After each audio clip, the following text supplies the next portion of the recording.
Welcome back to another episode of Digital Business Models podcast by 4weekMBA. In this session, I'm going to interview Gerry Campbell, who is a CEO, entrepreneur, and author. He's actually the CEO today of a company called Cryptonomic.io, which helps customers understand how to deliver projects on top of Web3. But the session in particular is not about Web3, it's about the internet of the early days. In fact, Gerry Campbell has an incredible experience as he was former senior vice president and group general manager at AOL between 2001 and 2006. Also, he had many other experiences before that. He has been at CompuServe, also worked at Compaq, and then later on also worked for AltaVista, was bought by Compaq. So Gerry has such an incredible experience, which gave me the opportunity to look at and reconstruct the story of the early years of the internet. A story which is exciting because at the time we had a set of companies and the first big tech giants like companies like CompuServe, Prodigy, AOL, as we'll see in the discussion. And it's very interesting to understand how we moved from the early wave of the internet with a few big tech players who worked as walled gardens and how then we evolved toward a Web 1.0, which saw companies like Google breaking off those walled gardens, and how those companies like Google became the new dominant players of the new internet. That's an exciting story. Let's get to it.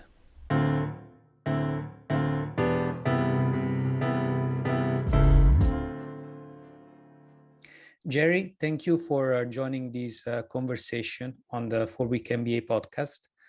And it's a pleasure for me because you have an incredible experience, especially in a period of time that was an important transition. It actually represented an important transition for the internet, for what today we call Web 1 or Web 1.0, whatever. But really, you have been actually senior vice president and group general manager for AOL during the period of 2001, 2006. You also have been at AltaVista, CompuServe. So when I looked at your past experience, to me, it was such a pleasure to invite you for this conversation. So thanks for joining. Oh, I'm excited to be here. There's so much really cool history that I was fortunate enough to observe, participate in a little bit of, and I love to share the stories because it's a time when nobody was really looking. There was really cool stuff going on. Yeah. And it turned out to be important. And I think we had the idea at the time, but I love going through this stuff. It's fun to share. And there are some really great business principles as well. Yeah. And that's the whole aim of the podcast. So we try to look at digging into like very interesting business stories and history and try to reconstruct it based on the people that really lived through it. So to start a little bit from your perspective, how did you end up, working for several we can call them probably the first big tech players in the internet, in the first internet era. How did you end up there? So a little bit of personal experience, and then of course it would be nice to jump into the context at the time. How did it feel to work for those companies at the time? Yeah, sure. So I grew up in Columbus, Ohio, which is an unexpected place, maybe by some, to be involved in such early things. But I grew up just miles from CompuServe, which was one of the very first online services, actually dating all the way back to the late 1960s. So there was a big history. There was an established company. My personal interest was I'd always been kind of a tinkerer. I got in trouble for tearing my bikes apart, and I got in trouble for taking computers apart as I got older. And so as a tinkerer, I obviously, and I think I was an entrepreneur as well, signs showed very early because I started a bike shop in like fourth grade or something like that. So the internet and the technologies to me were fascinating. So I got a copy of like Wired magazine number, issue 2. and it talked about this online world, and it was, you know, happening in IRC chat. And I think I was probably in my early 20s at the time, and my attention was just captured. I thought this was the coolest thing ever. I'd been up to my elbows inside my Mac at that time and taken it all apart, and was just fascinated with things it could connect to. And I was gophering around places and pulling files and telnetting and all that crazy stuff. And so I worked in between undergraduate school and then went back to Ohio State. I actually went to Ohio State twice, which is in Columbus. And I had the opportunity to get an internship at CompuServe, which was just, you know, I don't know, 10 miles away. It was very close. And so that kind of started my journey. And I got involved with one of the companies that didn't, you know, to many people, it didn't seem as sexy as Sun Microsystems, or, you know, some of the companies that were out in the Bay Area, or Palo Alto Research Center was, you know, I had my eyes fixed on that. But when I got involved in CompuServe, and this would have been, I started there in 1995. We were just starting to, you know, the Netscape browser was in beta at the time. CompuServe was about to buy Sprynet. And so the whole idea of all these really clunky tools that we were using to get around this crazy internet thing were about to be replaced by the browser. And that was really what, you know, locked me in, because I ended up working on internet projects at CompuServe, which was an online service and much more focused on the kind of the core subscription service that people connected through a dedicated software client. And I was working on browser-based stuff. So that's how I got started. Yeah, incredible story. And just for a bit of context for the people that will be listening to this episode, at the time, really, the internet was something completely different. It was like more a proprietary network that users accessed, like for instance, through CompuServe or like AOL or Prodigy. You had the chance to access those walled gardens where you had you know, a set of services like email or, for instance, boards, whatever, but you paid a subscription. As you said, it was a subscription-based service, at least initially, and then after advertising picked up, especially when search engines came along. But what was the context back then? Like, can you give us a bit of overview? Because it's very interesting. You said you joined the CompuServe when it was not a hot company, and then I guess it became an hot company because it was one of the major players in the late actually 90s, right?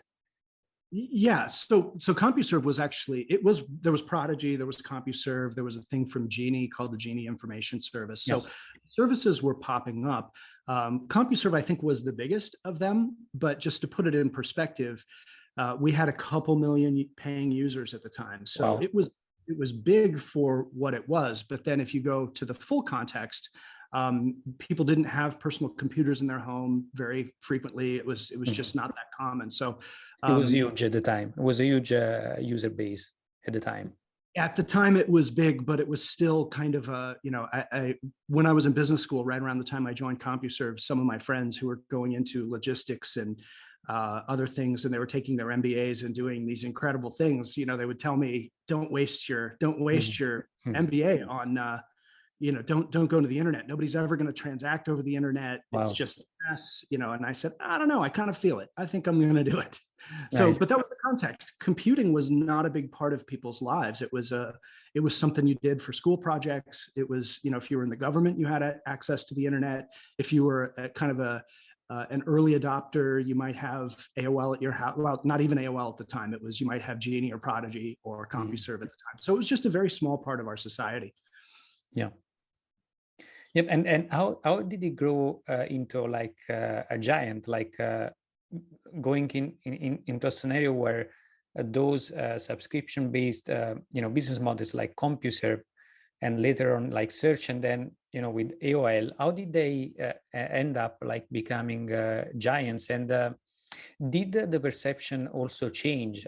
Like the same friend that told you, you know, this is probably going to be a waste of your MBA. Did things like change by the late, you know, 90s? Yeah, I think those were a really fast few years. So CompuServe was acquired by AOL, which was kind of the startup that was much smaller at the time. What AOL got right, and I give AOL a lot of credit for figuring out that user experience was the most important thing. So CompuServe still had email addresses that had numbers. They were all numbers.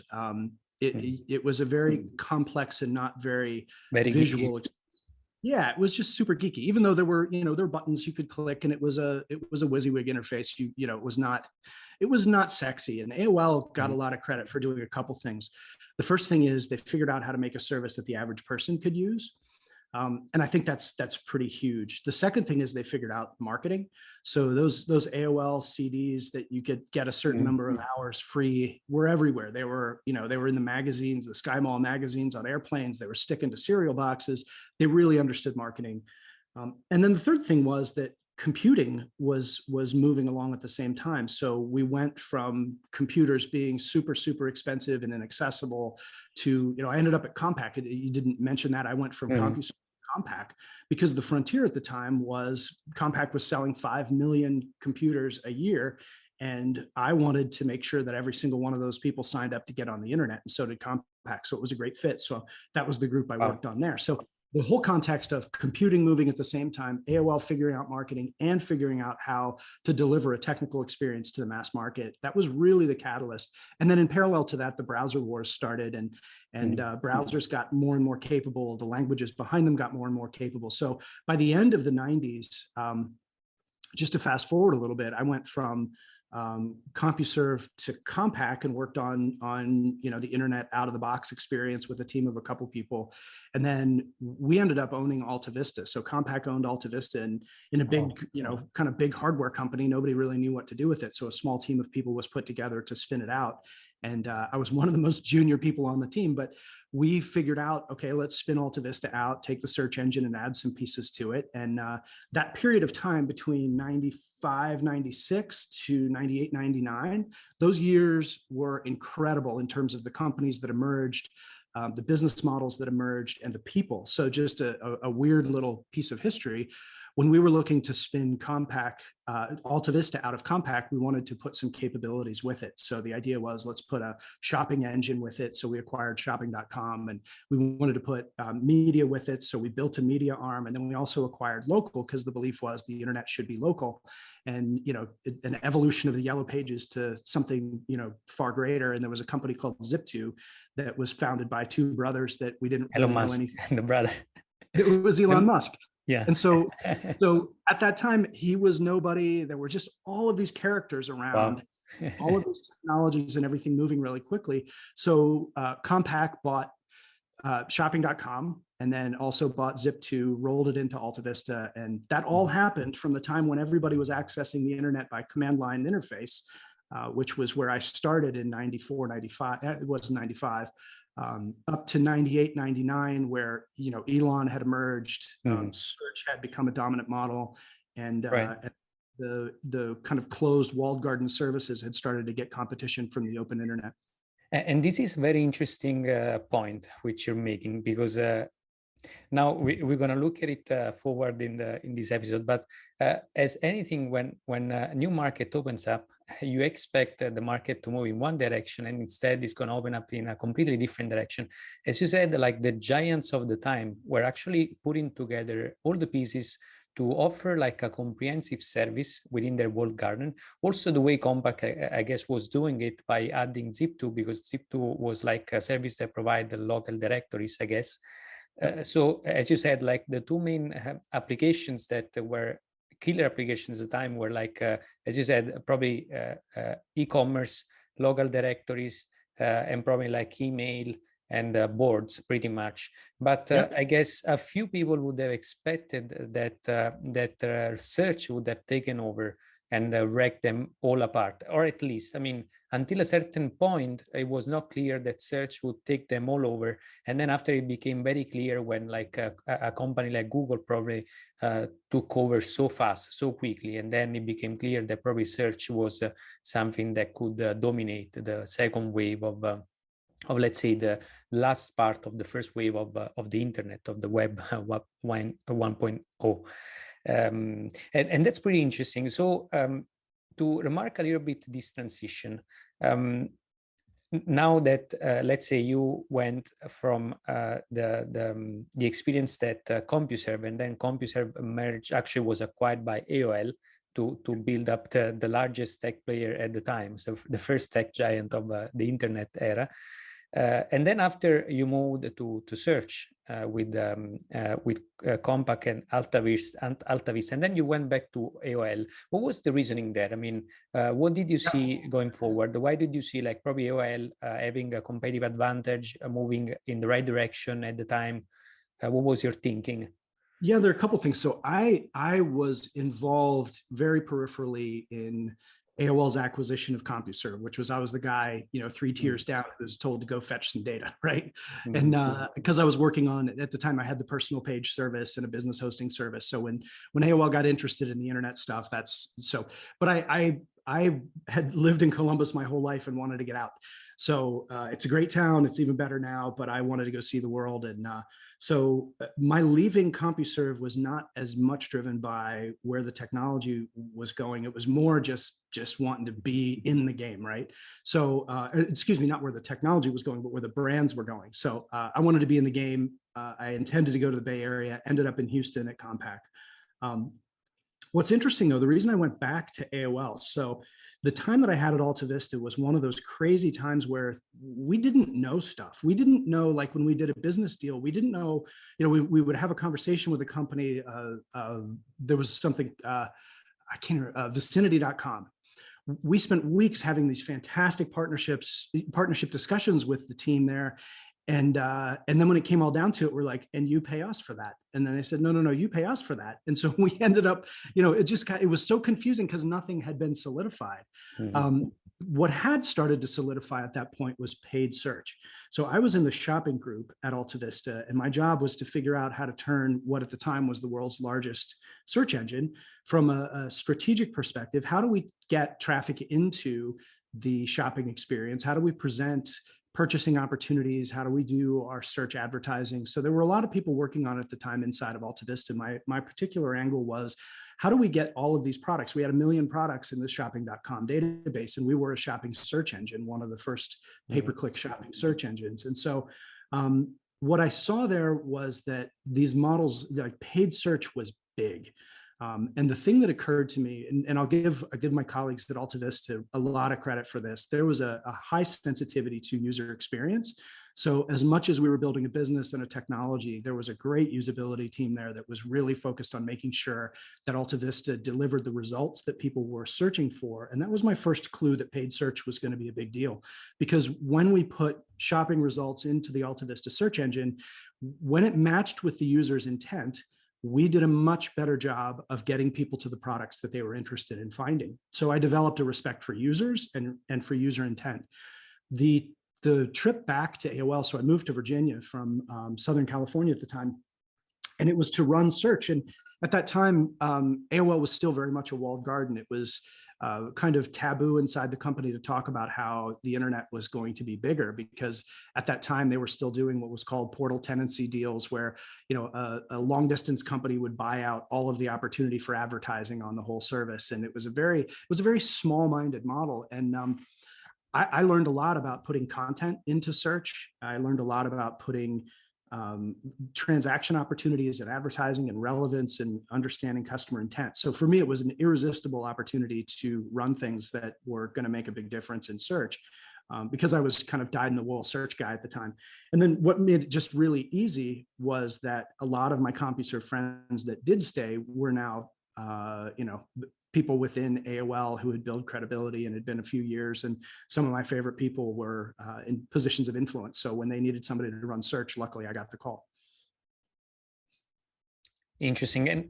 And then afterward, this period, like when there was search taking over, I guess at the time, probably around like the early 2000s, of course, a giant like AOL had figured out that search was becoming, something that had the potential to kill them in the long term. Also, because for a little bit of context to the audience, when during the mid 90s, of course, the first browser was released, the most successful browser, Mosaic, and then after Mosaic, of course, there was Netscape, which awakened the sleeping giant, which was Microsoft.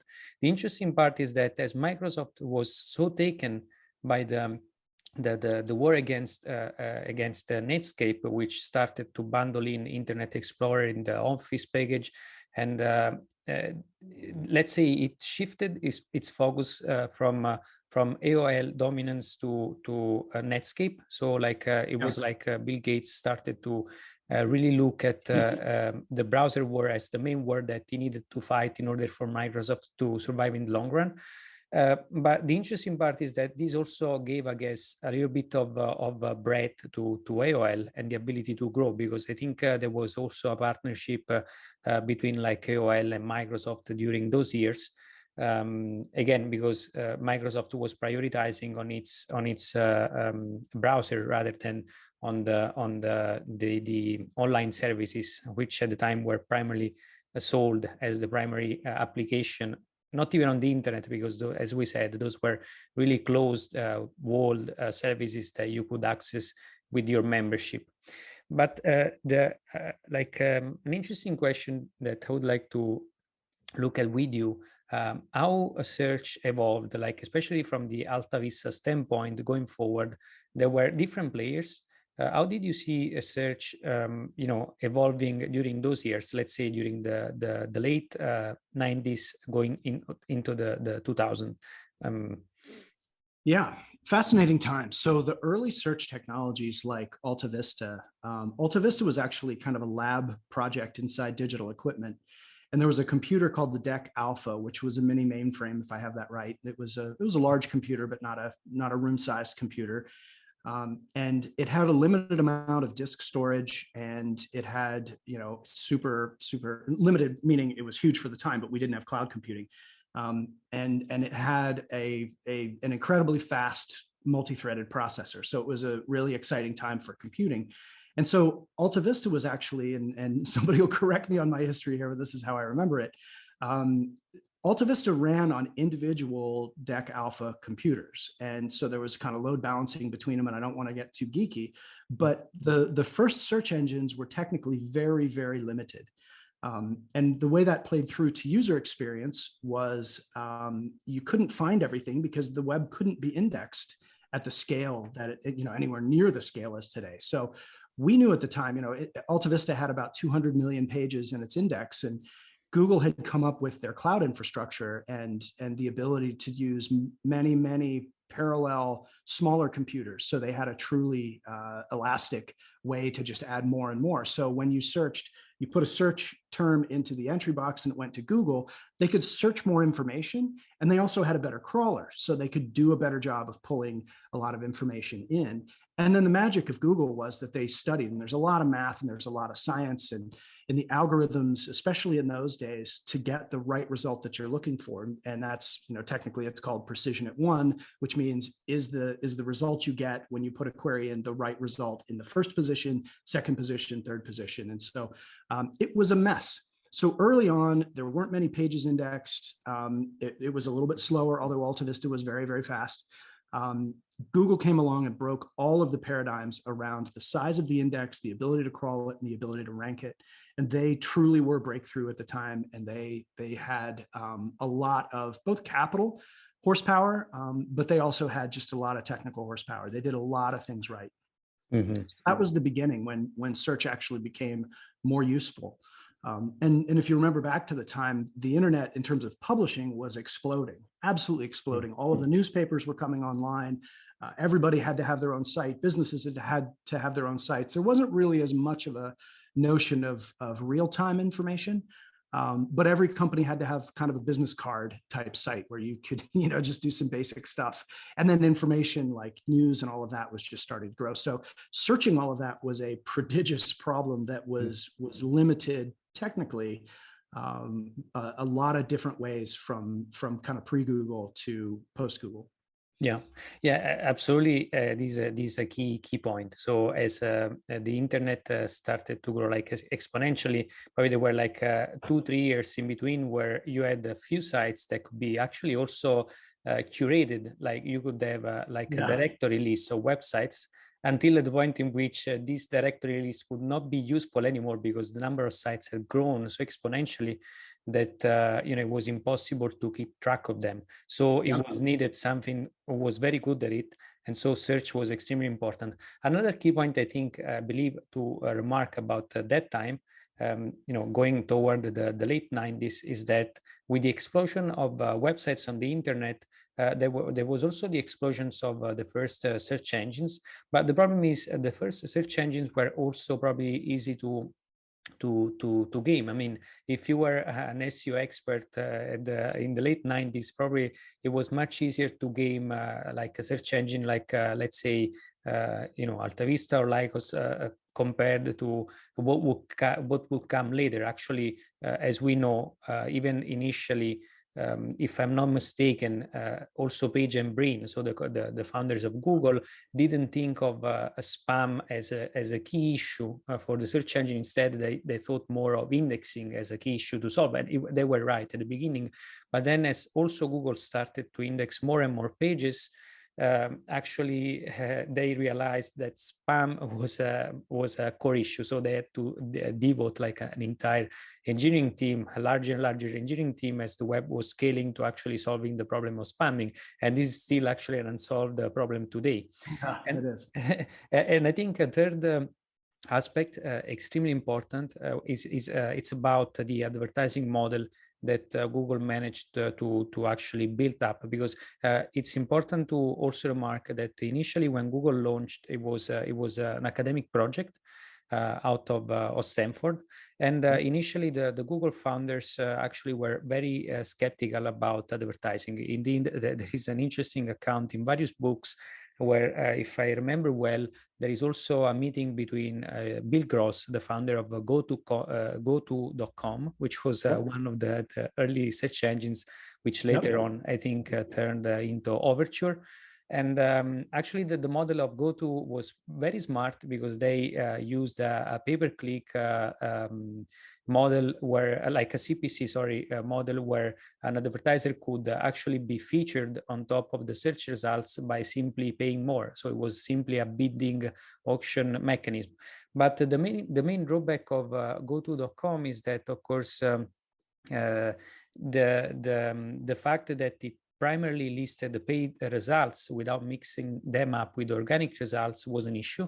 And another issue is that also when Google started to feature paid results, they had a sort of a score that took into account various metrics, not just how much money the brand was pouring into the advertising machine.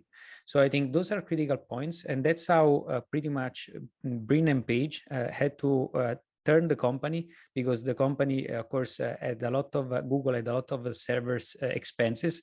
So either they were figuring out a business model for the company, or they had to close things out because it was burning a lot of cash. And we're talking about the early years, because then the Google of the early 2000s will become like really a cash machine, like one of the most profitable business that we still know today. It's hard to imagine Google not being profitable, right?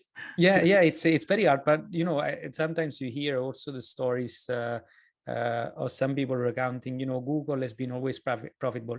Yes and no. I mean, in the early years when it was still like evolving as a company, it was burning a lot of cash just because it was trying to figure out an advertising model that could work for its platforms, how to mix paid and organic and make it still relevant for users. This was the main angle of Google as a company.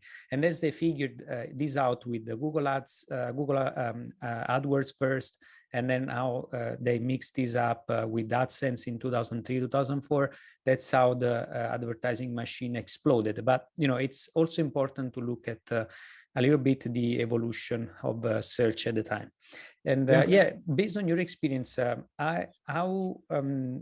how did we get to like the Google AOL deal? What was the context there? Sure. How did that happen? Yeah, it's pretty fun. So, and I want to retrace a little bit of what you said, because it's really important. Some of the very first ways to monetize search were simple flat price click engines. So shopping.com, for instance, charged $1 a click.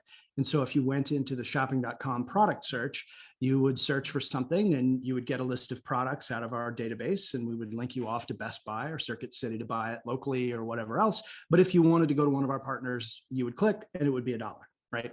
No auction, nothing. And that's kind of where everything started. GoTo was very smart in what they did, and we kind of competed with them for a little while, and then they took a little bit of a turn and went more general than just product search. But they were doing a lot about search term relevance, and so they focused on making sure that the right ads showed up in terms of relevance to the query, but they left the gaping hole open of user feedback. And so I left AltaVista, did a little startup for a little while, and then went into AOL and was put in charge of the entire machine for search. And it wasn't a big business at the time. It was about $20 million a year. Our partners, we had Inktomy, which was our natural organic search. And then we had Overture, which was our paid search. And the paid search model at the time was generating some money, but I just had this feeling that there was user intent that was left on the table. People needed to see more things. And simply when you think about it, you need a massive pool of advertisers if you're going to start to cover stuff in the tail. So the notion of the tail came up at that time, and we had kind of always known it because I'd been looking at search metrics and statistics for a long time. But when I got to AOL and we were handling, tens and 20s and 30s millions queries a day, we had a lot of topics to cover because people were searching for things that wouldn't necessarily be as simple to match to as 27-inch flat screen TV, which was the kind of search that we would have at the time. So what Google did, and this is before we started working with them, what Google did was took into account, and they did a lot of things in the algorithm, but the one that was most important to me was that they were taking user clicks into account. So they would shuffle ads around and see which one got the most clicks. And they did a couple things that were user-friendly that were kind of non-obvious. One was the user click input for rankings. The second is they moved to a second price auction. So Overture, if you bid $5 for a term and the next guy bid $2, you would pay $5. And the problem was with that, it was very easy to game. The other problem is that if I wanted to get more and more terms as an advertiser, all of my willingness to pay gets sucked up on terms that are in the head, right? I don't have the chance to expand my queries out because I'm going to post what I'm willing to pay and that's it. Google came out with a second price auction. So if I bid $5 and the next guy bid $2, I would pay $2.01. And then I could take that budget and allocate it to other terms. And so the size of Google's index on the paid search helped, and I'll tell you about that in a second. And also their second price auction and their ranking was absolutely superior, and I knew that. Google had a problem at the time, which was they had some great technology, but Overture was a public company that had already won the game. Very few people inside that weren't inside search knew that it could be so much better. So Google took a risk in approaching us, and there's a little bit of history here too, which is Omid Kordestani, who was one of the folks at Netscape. Yeah, the business development Google at the time. Exactly. Yeah. So Omid went to Google and had a lot of relationships at AOL. So I didn't know him at the time, got to know him, and they were very patient about saying, we're building a better engine and we want to work with you. And so I was resistant, honestly. I at the time was like, we've got this Overture and Inktomy thing. Other things. And then, here comes the story, right? So the Overture deal came up for renegotiation. And the way deals worked at the time on search was that the company that monetized your search results page would control the page. So Overture had control over the search results page, and which means that I couldn't fully run the search engine the way that I wanted to. I had an additional objective, which was, a little bit of context as well. AOL was in the middle of the Time Warner merger, and there were hundreds of brands, magazines, online sites for movies and entertainment and news and cooking and everything you can imagine. And I wanted to put that stuff into the AOL search engine. I wanted to make sure that if somebody searched on AOL, I had AOL and Time Warner content there. So we had an unworkable situation where Overture wanted to control the search results page. And so essentially I said no. And that opened a window for Google to step in. So they had the technology in place. They didn't have very many advertisers.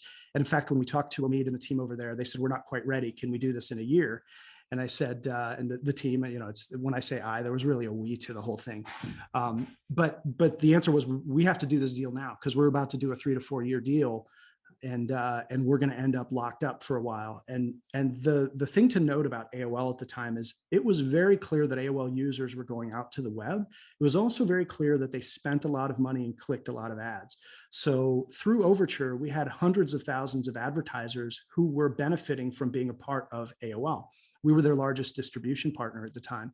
So for AOL to make a change to a different paid search capability, theoretically would bring hundreds of thousands of advertisers to the new engine that we worked with. And so Google wanted to work with us, and we were, I think, just a little bit ahead of them. And so the little bit of history there was that they stepped up, and we did the deal in 2003. And we restructured the deal. I say because I actually did the Excel model for it instead of doing some really complicated model that had floors and collars and variable rates of rev share. One of the things that was really important to me was to keep us aligned over time. So I personally really pressed the idea that we have a flat rev share on $1 all the way up to 100 million. And what that did was kept us aligned as partners, and they wanted to grow. They wanted to work with us, access our audience. And I didn't want to be, having to go through an attorney or go through finance every time I wanted to make a change to see if we were going to trip a trigger in an agreement or anything. We were just aligned. And what that did was freed up business teams, product teams to truly be collaborative. So it all happened very quickly. We switched over to their organic search first because that was out in the market, and the Inktomi, and I had many great friends at Inktomi. It was a painful thing, and that was a rough thing for that company. But we switched over to the organic search to put Google in. Then a couple months later, we launched the paid search. And that deal, I like to think it's a historic deal because two companies that potentially were competitors had years and years and billions of dollars of value created through a really great alignment. And by being kind of really, we were all focused on understanding customer intent. And customer intent was absolutely what drove that business. That we analyzed queries. We had incredible systems inside AOL to understand what was going on in our query stream. And we shared a lot of that with Google, and they shared, a lot of the UI stuff. And so we collaborated on what I think was one of the first really highly scalable search results pages. Over time, we tried things, and we wanted to monetize a little bit heavier, but keep customer satisfaction high. And so we put a lot of effort into doing some creative studies around that. And so that was how the switch flipped. And there were a lot of politics. There were a lot of angry people. There were a lot of sales teams all over the place, putting a lot of pressure all the way up my chain to Steve Case, who was chairman at the time. It was a very interesting time, but I knew we were doing the right thing for the user, because if we could end up with a situation where the ads were more relevant and covered more of the query stream, we would do better than if we had fewer ads that weren't as well accepted by users. And then the benefit was I also got the chance to feed content into, and it looked like Google One Box now. They didn't have that capability. We put a lot of effort, since we had the organic and we had the paid search covered, we could put a lot of our effort and our profits back into building a content system that allowed us to, on a query by query basis, publish very relevant results out of our own databases into the search results. So, wow, I talked a lot there. Hopefully that was interesting. Yeah, what a story. That's a huge, incredible story, and incredible to have actually been there. But three points I think I want to emphasize from what you said so far. I think at the time, as search engines were still figuring out a scalable advertising machine, deal making was extremely important. And you highlighted like how, for instance, a single person, like in this case, could be a person in charge of business development at Google, like Omid Kordestani, actually played a key role as he moved to Google. And as you said, he had probably good relationships with AOL. And as you said, being featured on AOL at the time made your business, because Google at the time was not yet an advertising platform where you could go and place your bids automatically. It was mostly done through, a lot of it, at least like late 90s, early 2000s. Still, a lot of the deals were like partnership deals. So this, where Google tried to feature its search box on the main platforms, and AOL was the main one. And it's interesting then also another point that as I was listening to your story is that initially how AOL kept a little bit of a walled garden perspective also on search. When you said, we were trying to, as you know, AOL was going through the merge with the Time Warner. Of course, they wanted also to prioritize a lot on controlling the search results, therefore give a lot of results that would be based on what they had, the content they had within the proprietary network or the network of partners in AOL and Time Warner. Yep. And I think a third aspect, which to me is extremely important, is when there is a turning point. So when the technology and the commercial landscape is changing at scale, there is when there is the opportunity for the new player, when it's way better than existing alternatives, to actually break up an existing industry. One example that comes to mind in this case is like when, for instance, let's say Steve Jobs managed to break up the music industry, or when, for instance, the same Steve Jobs managed to break up the mobile career industry when it handled to them the iPhone, but then it said, okay, you subsidize this product to as many people as possible.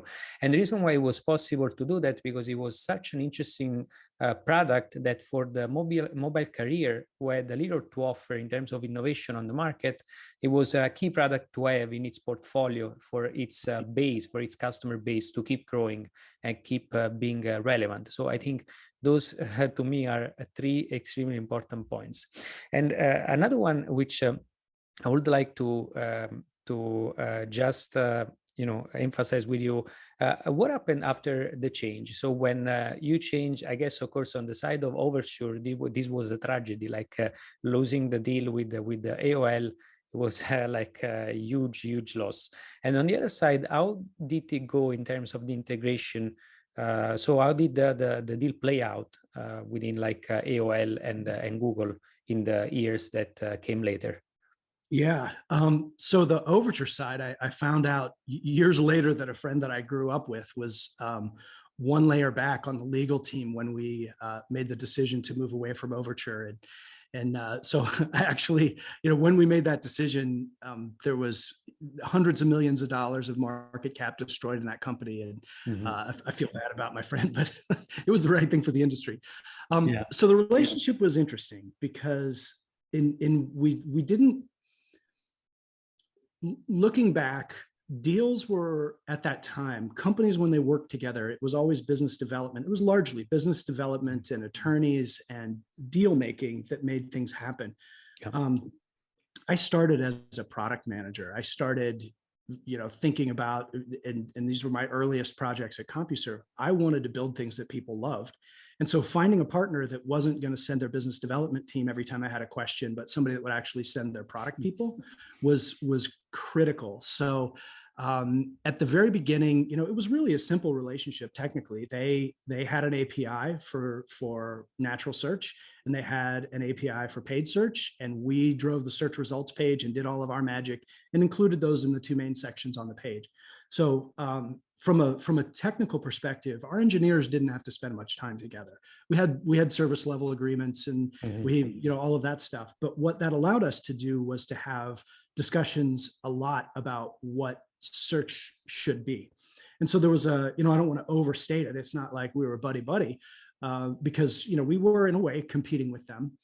But we did have opportunities. Marissa Meyer was running the homepage at the time. And so we got the chance to go and sit with her and talk about, what do you think the intent is when a user comes to the Google homepage and sees the search entry box? Because we were working on our own innovations on trying to understand intent so that we could deliver a better experience. And they could see all of our monetization. So when we made the decision to go 3 links at the top and 3 down the side, and move pages around, we had an enormous test bed. So we had 16 concurrent tests, A/B tests running every day, all the time. And we were moving things around on the page all the time. And they could see all of our data.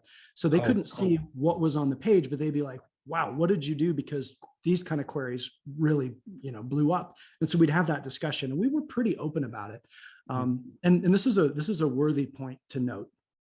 there was a point, and I actually ended up in Time Warner investor meetings because investors at the corporate parent level were like, we should have a search engine. We should own our own search engine. And AOL was the kind of company, it was at the core a media company, not a hardcore technology company, although there was a lot of great technology there. In fact, I could go into all the incredible things that came out of that period of time. But what it takes to build, grow, feed, and really innovate in search requires such a constitution for investment.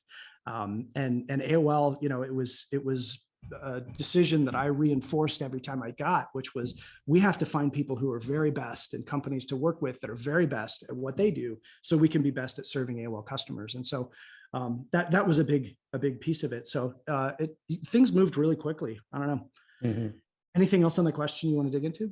Yeah, absolutely. And I think, as usual, I try to take some key points from what you said, which you make me think a lot as as we go through the story. But I think you said a key point, which is about the late Web 1.0, when again we moved from deals to scalable platforms. It was really the time where product development became a key element. So we went from a time where you needed the business development team, and of course today also the business development team is very important at the enterprise level. But the key point is really the internet changed a lot from media to technology, and therefore from an approach as a platform during the late 90s, early 2000. And as you said, it's very important to emphasize that as the many companies on the internet changed the playbook, they understood they needed to become scalable machines, and therefore product development and so coordinating engineering team on the UX and UI and understanding how to make the user experience as good as possible became the most important aspect. Before, as we said, deal making was very, very important. Also, it's interesting. Critical. Yeah, critical. And it's interesting to me how, as you highlighted, one probably at hindsight, it's always easy, but also the lack of transition from media company to tech company was something that slowed down AOL. And of course, there are always cycles in history. For instance, when technology becomes a commodity, then you need to become a media company. When I say this, I think about, for instance, Netflix. When Netflix was just a platform for content, and then it needed to become, from the 2013 going forward, it needed to become a media company and invest in its own content because technology was becoming a commodity. So there are like eras in which being a media company is an advantage, in other eras in which being a technology company is an advantage. At the time, I think being a technology company was a key advantage. And another point is that Google from the deal took probably one of the most important aspects, which was key to keep scaling its search product, but also to build up its advertising machine, was probably also the access to the data or to experiments that AOL was doing at scale, because the scale of AOL was many times over still at the time of Google of the early years. So those are extremely important point. And then after that, really the let's say the war, initially Google stole, let's say, the deal from Overture, and that was a huge deal. And then, of course, Google started to figure out the advertising machine, and in the early 2000s, it became like it started to become like a tech giant. But later, during like the 2004, 2005, there was a war then between Microsoft and Google on who was going to take over AOL. As my understanding is going toward the year 2004, there was a deal that Google wanted to secure instead of Microsoft. Do you remember also there what happened? I do. It was the craziest thing. We were in New York at the Time Warner building. And so the first time we did the deal with Google, it was a small team of a few of us, and it was just our, kind of our day jobs to do that stuff. By the time we launched Google's paid search in 2003, and the revenues just started to skyrocket. And we had warrants in Google as well. It got the attention, not just on a deal making level, but it got the attention of kind of everybody throughout the company, that AOL had a massive asset in this traffic that could be monetized through search. So the first time we did the deal was, a few of us working really hard. It was two product managers, me, and I say product managers, it was people like me, who one guy was running Netscape and some of the other brands, and then I was running the AOL brands, and then we had an attorney and a business development person. And the four of us did the deal the first time, and not until we got towards the end of the deal did it really bubble up to the executives. And if you've worked in the corporate world, if what you're working on bubbles up, it's a blessing and a curse. So the second time we did the deal, it actually went all the way up to the Time Warner level. And so that Microsoft Google search deal ended up, in a really, really funny thing. So there were conference rooms at either ends of the floor. The Microsoft guys were in one end and the Google guys were in the other end. And we were running back and forth, going term by term, seeing who would give us the best deal. And it was like one of those things out of a sitcom on like Three's Company, when people are running all over the house pretending they don't see each other and trying to hide, and two dates going on at the same time. It was crazy. But ultimately, the Microsoft style and their approach was very different. They had not, it wasn't Bing at the time. It was pre-Bing. I think maybe it was Bing. I think it was something else though. It doesn't matter. And on one side, there were a lot of influences, and I'll tell you about my influence on it. I had faith in Google's ability to deliver a great experience for AOL customers. And that, to me, was the core of the business. We flipped from being a push-based advertising business to being a customer pull-based advertising business. And that was a lot of the things that I had to deal with in terms of running the search engine inside of AOL, was that we had a company that was like, just go close a deal, go sell a deal, go get M&Ms in here and we'll put them all over the search results page. And I actually almost got fired a couple of times because I was so dedicated to making sure that we kept the user experience as the primary focus, that I was willing to put my job on it, because I couldn't deliver the revenues that we needed if we ended up kind of bastardizing or changing the search results environment. And so at one end of the hall, we had a company that was a close partner. There were tensions, but they were a close partner. And I knew that the user experience would be maintainable and manageable. And then we had Microsoft at the other end, which was a little bit more kind of old school at the time, which was they were just going to come in and do a deal that worked for them economically. And there were a lot of unknowns about whether that would be the best experience for users. So I will not say that I had the ultimate say in it. In fact, I had a small piece of the ultimate say in which deal we did. But the piece that I had was really influencing going for the best user experience so that we could build a sustainable business. And again, I go back to really simple deals, cuts of revenue, that's a straight line, X percent for the first dollar, X percent for the last dollar. And the deal started to look far more complicated at the two ends of the hall. So history was made, Google got the renewal.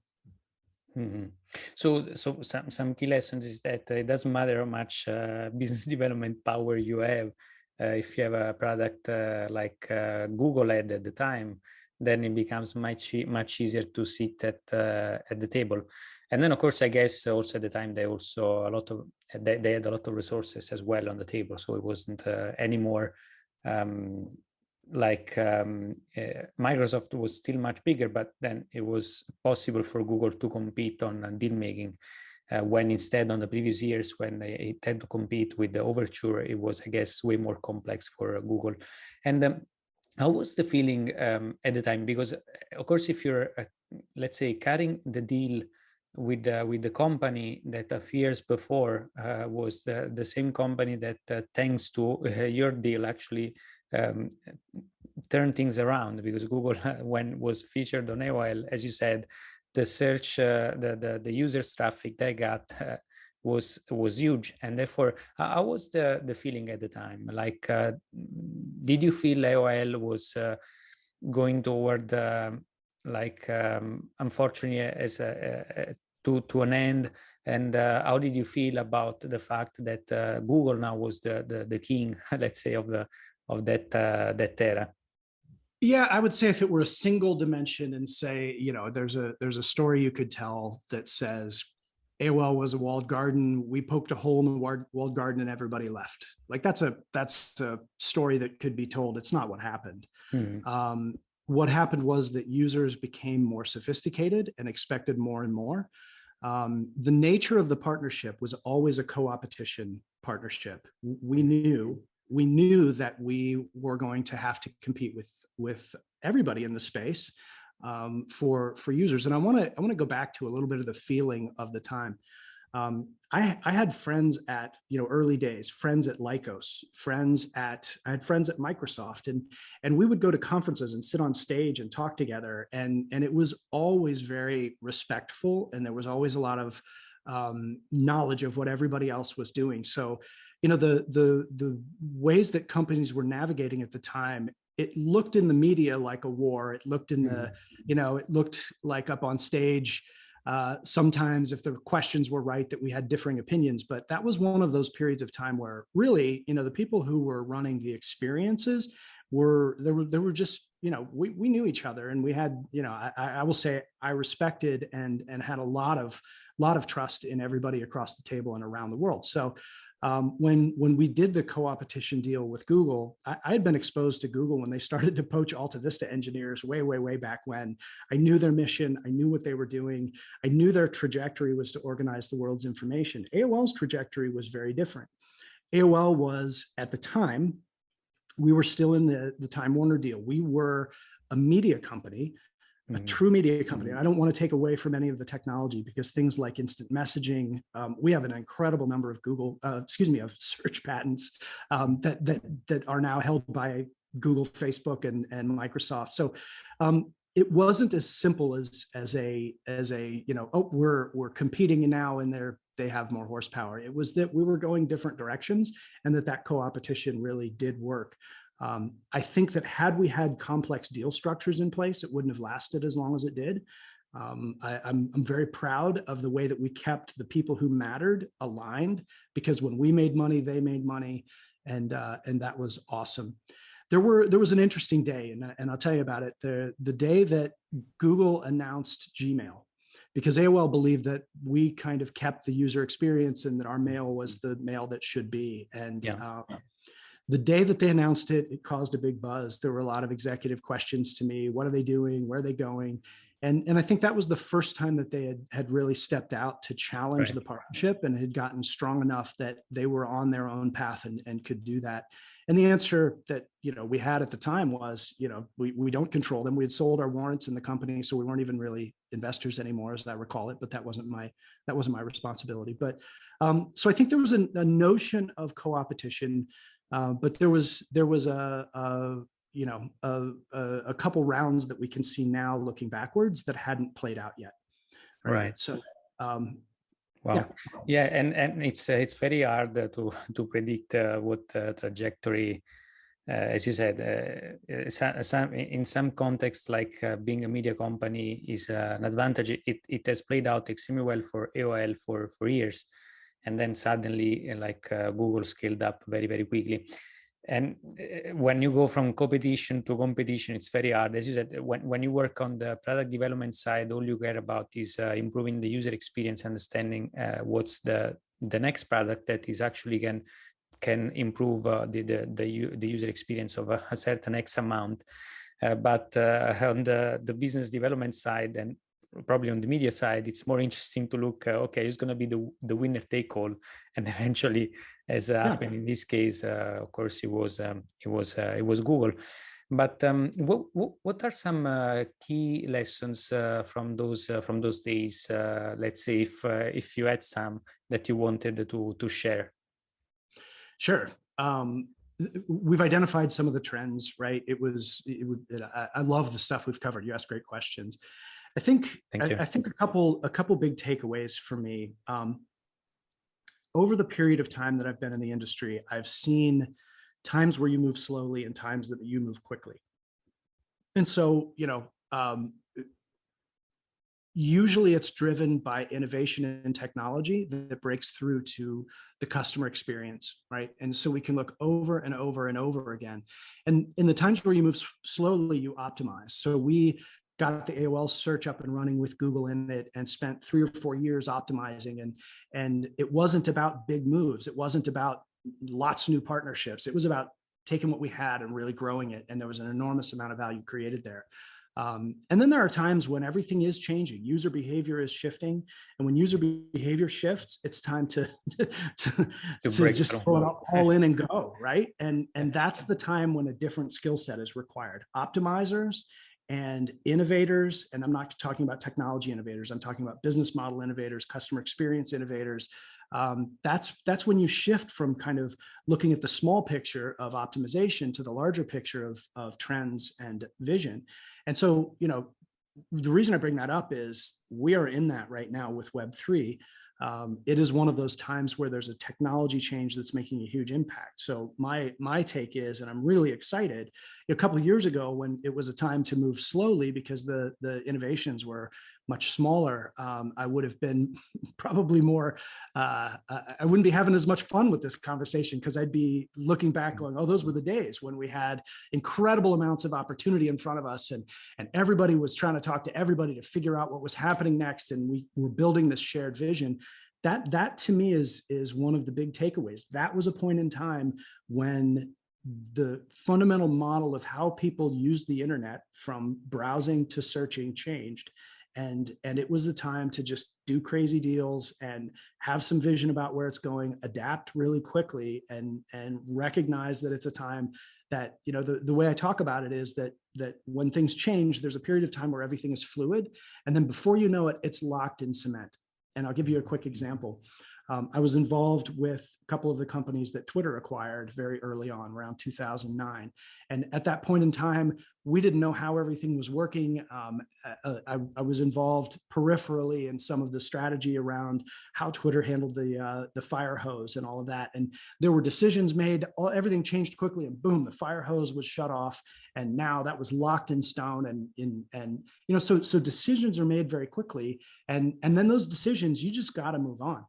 And that's when you go back to optimizing. So I'm not sure my comment was very no, well. it's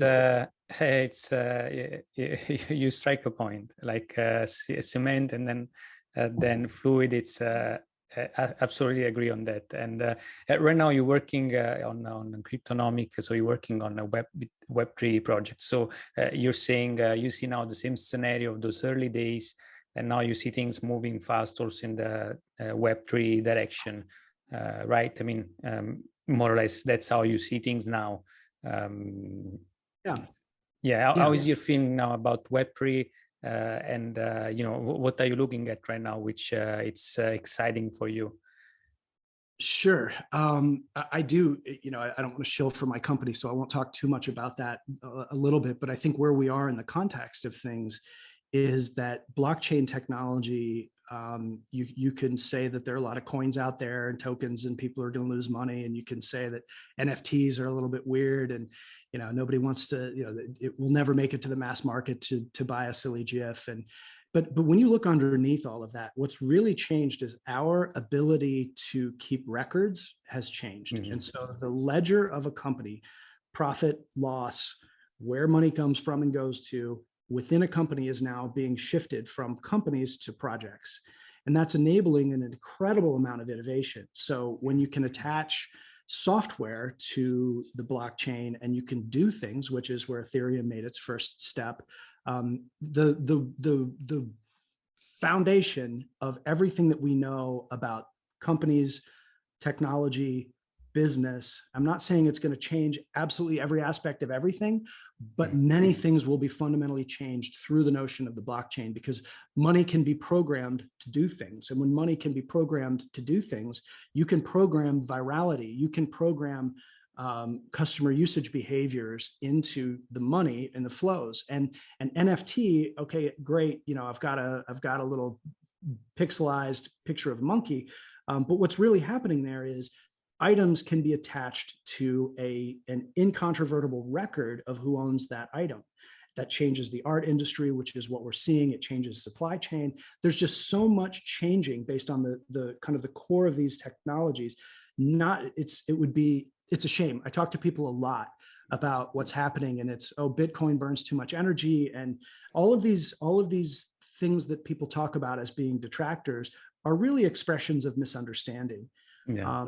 And those expressions of misunderstanding, if there's a vision that anybody can put together by looking around at all the information out there about where things are going to change, this is one of those times where people with vision can make stuff happen. Because in all of my experience, I've only seen a couple times where the underlying technology has so many ripple effects in what changes. So that's what Cryptonomic is. We're helping companies specifically, and it'll make sense. We're trying to understand how these technologies can make user experiences better, shopping experiences better, lifetime value better for companies, and that's kind of it. Interesting. And important final point, as you said, completely misses the point when you go into argument about energy consumption. The whole blockchain-based ecosystem has evolved a lot in the last years, and now we have many other layers. Chains that do many things, from Ethereum, from other chains like Solana, Avalanche, whatever. But the main point is that now we have many applications on top of the blockchain. So I also follow that with a lot of interest.